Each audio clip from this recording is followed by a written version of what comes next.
Anistia não, democracia sim.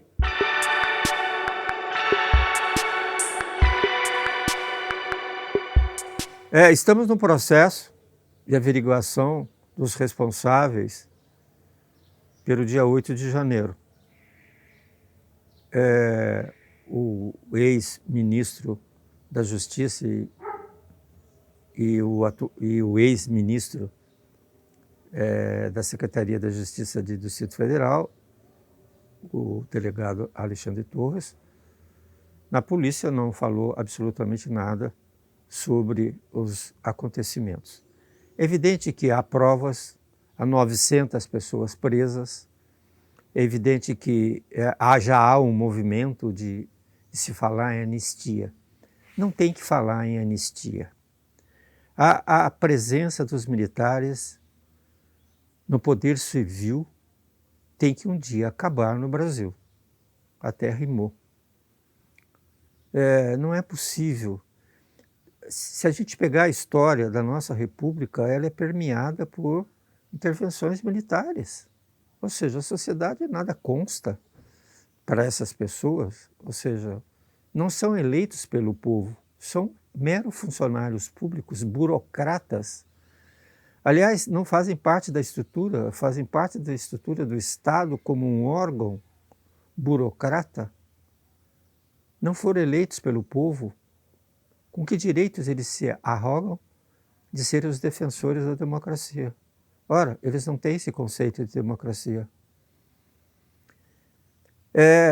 Desde 1950 para cá, sempre há interferência dos militares. O interessante é que na década de 50, ou seja, nós estávamos praticamente há 10 anos, né, da última Guerra Mundial, Segunda Guerra Mundial, em que o exército brasileiro era legalista, defensor da Constituição.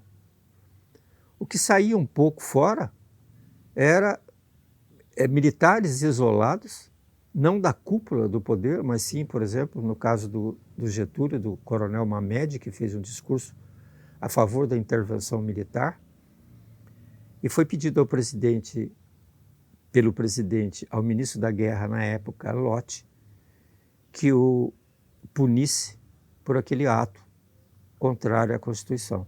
O general Lott se recusou a punir e pediu demissão do Ministério da Guerra naquela época.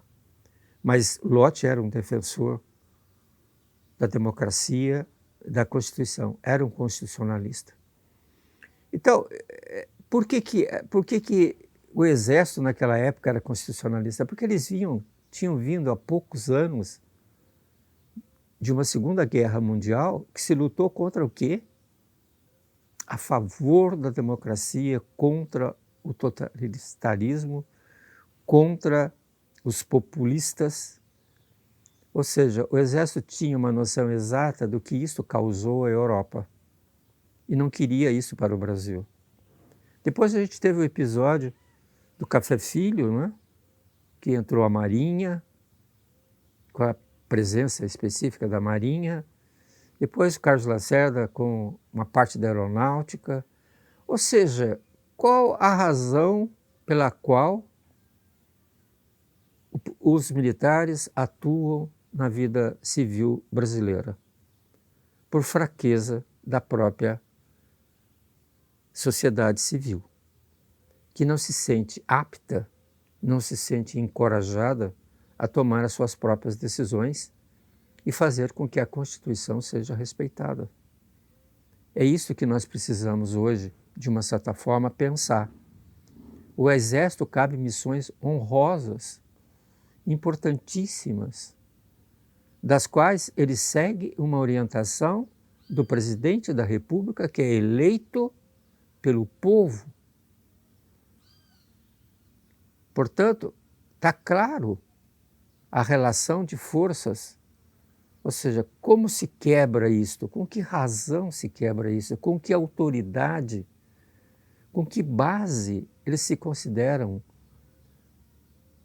dentro dos órgãos da República os mais capazes para dirigir o país.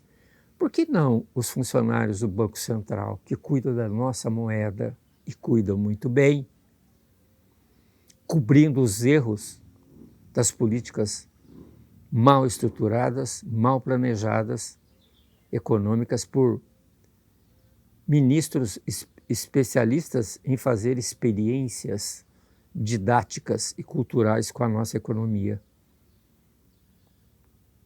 Por que a sociedade não acredita na Receita Federal, que é um órgão extremamente competente da República?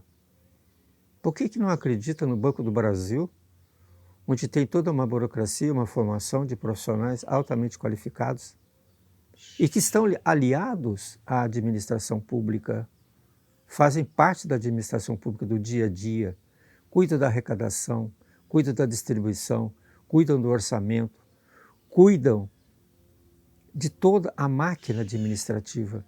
Por que nós achamos que os militares são os mais capacitados? Isso é uma falência da sociedade civil, uma negação dos seus próprios direitos de exercer a democracia. Eu acho que a sociedade brasileira está na hora de pensar sobre isto.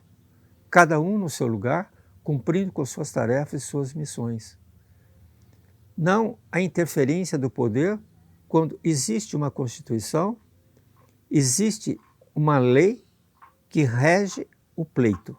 Se as pessoas não gostam do candidato, se têm dúvidas sobre o candidato, não é a democracia que está errada. São as pessoas que decidem o país que estão incompetentes. Então a sociedade precisa distinguir isto. E não há dentro da estrutura do Estado ninguém maior do que ninguém. São todos iguais, são todos servidores da pátria. São todos servidores da nação brasileira. Defensores da nação brasileira, cada um dentro da sua especialidade. Então eu acho que a sociedade civil deveria pensar um pouco mais sobre isso e acabar com esse negócio de anistia.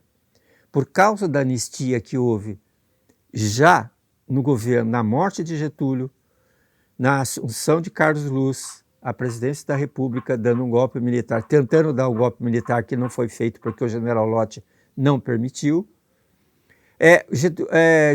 Juscelino Kubitschek governou 5 anos sobre a mira dos canhões e das armas do exército, porque Juscelino não era agradável ao exército brasileiro. Governou durante esse período extremamente vigiado, controlado, ou seja, teve que negociar os 5 anos de governo com as forças militares. E daí para diante, ou seja, falar em anistia é exatamente acelerar este processo de intervenção militar no país. Por que a Argentina, em que os presidentes militares foram condenados à cadeia perpétua, no Brasil eles foram anistiados? Talvez se nós tivéssemos sido mais rigorosos com referência aos crimes que foram praticados na Revolução, talvez nós não tivéssemos esta possibilidade das pessoas se arvorarem no direito de defender o país da sua forma, da sua ideologia, da maneira como ele acha que deve ser.